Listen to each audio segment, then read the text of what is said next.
Let me ask you something honestly. You're eating what feels like a decent amount of food.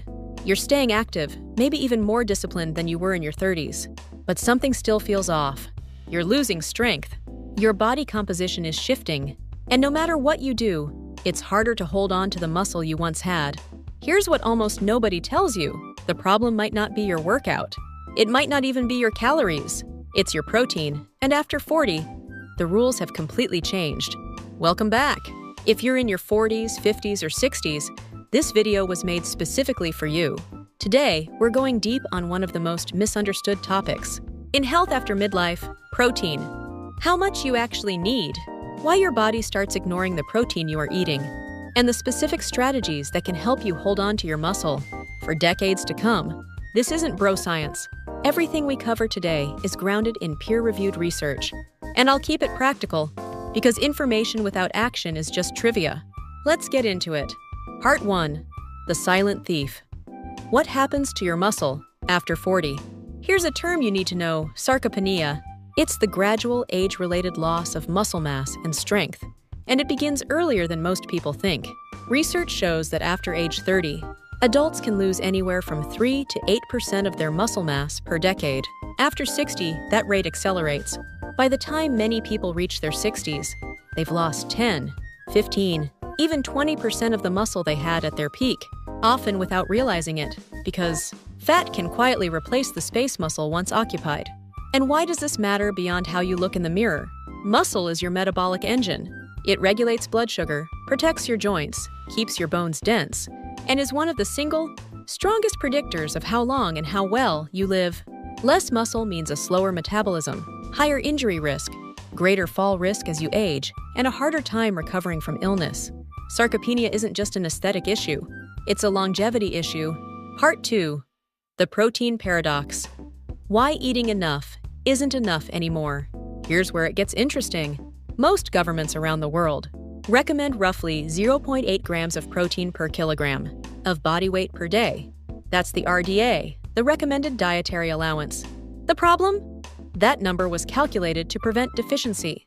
In a general population, it was never designed as the optimal target for active adults over 40s who want to preserve muscle. And the science has moved on. After 40, your muscles develop something called anabolic resistance.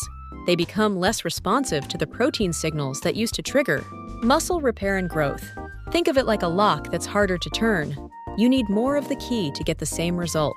A growing body of research, including work by Dr. Stuart Phillips at McMaster University and Dr. Donald Lehman at the University of Illinois, suggests that adults over 40 likely need between 1.6 to 2.2 grams of protein per kilogram of body weight per day to effectively maintain and build muscle. For a 75-kilogram person, that's roughly 120 to 165 grams of protein per day. Compare that to the old RDA recommendation of just 60 grams, and you start to see the gap. Most people over 40 are chronically under-eating protein, and their muscles are paying the price. Part 3. The leucine trigger. The amino acid your muscle can't live without. Not all protein is created equal, and here's why. Muscle protein synthesis, the biological process of building and repairing muscle, is primarily triggered by an amino acid called leucine. Think of leucine as the ignition key for your muscle-building machinery. After 40, you need a higher dose of leucine per meal to switch that ignition on. Research suggests you need at least 2.5 to 3 grams of leucine per meal to maximally stimulate muscle protein synthesis in older adults. High leucine foods include whey protein, one of the richest sources, which is why it's so well studied for older adults. Eggs, whole eggs, not just whites, chicken and turkey breast, beef and salmon, Greek yogurt and cottage cheese, legumes, especially soybeans and edamame, for plant-based eaters. If you're eating mostly plant-based proteins, you're not out of luck, but you may need to eat a larger volume and combine sources strategically to hit that leucine threshold at each meal. Part 4. Timing matters more than you think. Here's a mistake that's incredibly common, and it's one most people don't even realize they're making. Many of us front-load our day with carbs, toast, cereal, or fruit in the morning, and then pile most of our protein into dinner, a light lunch, a huge evening meal. The problem is that muscle protein synthesis has a ceiling per meal. Your muscles can only use so much protein at once, Eating 80 grams of protein at dinner doesn't make up for having only 10 grams at breakfast. The research strongly supports distributing your protein evenly across 3 to 4 meals, with each meal containing at least 30 to 40 grams, to adequately stimulate muscle repair in adults over 40. A practical framework: breakfast, eggs with Greek yogurt, or a protein smoothie. Aim for 30 to 40 grams. Lunch, chicken, fish, or legume-based meal, 30 to 40 grams. Dinner, meat, fish, or tofu-based plate, 30 to 40 grams. Optional snack: cottage cheese or a small protein shake, 15 to 20 grams. Spread it out. Your muscles will thank you every single hour of the day. Part 5. Protein around exercise. The window that actually matters. You've probably heard of the anabolic window. The idea that you need to chug a protein shake within 30 minutes of your workout, or the session was wasted. The science here is more nuanced than that. For older adults, what matters more is simply that you consume a quality protein source within 1 to 2 hours before or after exercise. The window is real, but it's wider than the supplement industry wants you to believe. More importantly, resistance training itself dramatically increases how effectively your muscles use protein. Lifting weights doesn't just build muscle, it makes your body far more efficient at turning dietary protein into muscle tissue. This is why the combination of adequate protein and resistance training is so powerful for people over 40. Neither works as well in isolation. Together, they're the most evidence-based strategy we have for fighting sarcopenia. If you're not already doing some form of resistance training, whether that's weights, resistance bands, or bodyweight exercise, starting now is one of the highest return investments you can make in your long-term health. Part 6. Plant-based over 40. Can you get enough? Absolutely, but it requires more intentionality.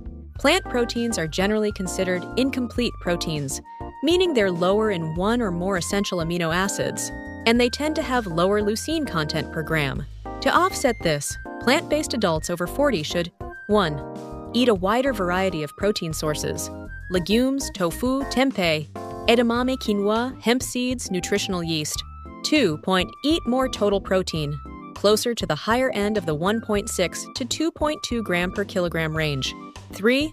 Consider a plant-based protein supplement, pea protein, combined with rice protein, offers a more complete amino acid profile. 4. Pair strategically rice and beans together, for example. Provide a complementary amino acid profile. It takes planning, but it's entirely achievable. Your 3-step action plan. Let's make this actionable. Here's what to do starting today. Step 1. Calculate your target. Take your body weight in kilograms and multiply by 1.6. That's your daily protein floor. Multiply by 2.0 for a more aggressive muscle protective target. Step 2. Redistribute your intake. Stop saving protein for dinner. Audit your breakfast and lunch. Add a protein-rich food to every meal until you're hitting 30 to 40 grams per sitting. Step 3. Train with resistance. Protein without resistance training is far less effective. Even 2 sessions per week of progressive resistance training can make a measurable difference in muscle retention. These aren't radical changes. They're precise ones, and precision is exactly what your body needs after 40. If there's one thing I want you to take away from this video, it's this: the rules of nutrition don't stay the same as you age. Your body changes, and your approach needs to change with it. More protein, better distribution, smarter food choices, and regular resistance training. That's the formula. If this was useful to you, hit the like button. It genuinely helps more people in their 40s and 50s find this content when they need it most. Subscribe if you want evidence-based health content designed for the realities of midlife, not the mythology. And drop a comment below. How much protein are you currently eating per day? I read every single one. See you in the next one.